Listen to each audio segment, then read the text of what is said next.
Je ne sais pas si vous êtes au courant, mais le 10 septembre dernier, il s'est passé quelque chose de vraiment dingue chez Google, ou du moins sur notre moteur de recherche préféré.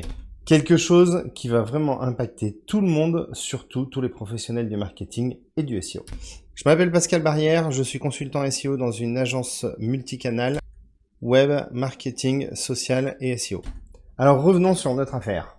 Le 10 septembre dernier, Google a simplement stoppé le top 100. Alors, qu'est-ce que ça veut dire? En gros, pour faire simple, avant, on avait un paramètre. Un paramètre, en fait, c'est un petit morceau d'URL qui va régler quelque chose dans le résultat de Google et qui permettait d'avoir les 100 résultats sur une recherche. Et le 10 septembre, Google a décidé de stopper complètement ce paramètre et donc il n'y a plus du tout accès à 100 résultats en une seule requête, en une seule page. Alors vous allez me dire, qu'est-ce que ça change? Pourquoi est-ce qu'on parle de ça? Nous, en tant que référenceurs, on utilise de nombreux outils qui permettent de scraper, donc c'est-à-dire de récolter la data de Google sur des requêtes pour connaître les positions de nos clients. Donc par exemple, si vous êtes sur le mot-clé greffe de cheveux et que j'ai besoin de savoir si on est 12e, 15e ou 20e, un outil est là pour me le dire. Et le souci, il est là, c'est que tous les outils, SEMrush, Ahref, SEO Observer qui utilise la donnée majestique. Bref, je vais aussi sur tous les outils de suivi de mots-clés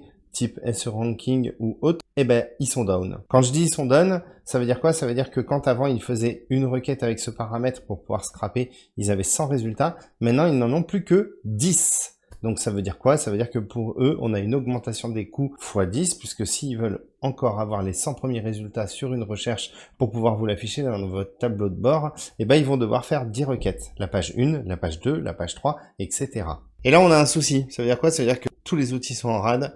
Impossible de vous donner des résultats concrets sur les différentes recherches et donc vos positions.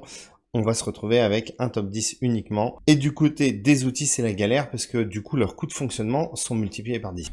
Pour le moment, aucune solution n'a été trouvée. Même Ahref, qui est quand même un des plus gros acteurs mondiaux, vient d'avouer son inaptitude à avoir des résultats de qualité. Ça pose problème parce que c'est quand même des outils qu'on paye quasiment 200 € par mois et on en a beaucoup, ça devient compliqué. Pour le moment, il me semble, à vérifier, qu'il n'y a que MonitorRank qui a trouvé une solution en utilisant du JavaScript et en ayant quand même des résultats à peu près fiables. Évidemment, c'est très compliqué de basculer tout sur un seul outil. Imaginons, nous, on utilise par exemple SEO Ranking qui nous permet de générer les rapports clients. Du coup, on n'a plus de rapports clients, on n'est plus capable d'assurer la data et la remise de data à nos clients. Vous l'aurez compris, c'est une hécatombe dans le monde du SEO. On en reparle très bientôt quand les choses vont évoluer.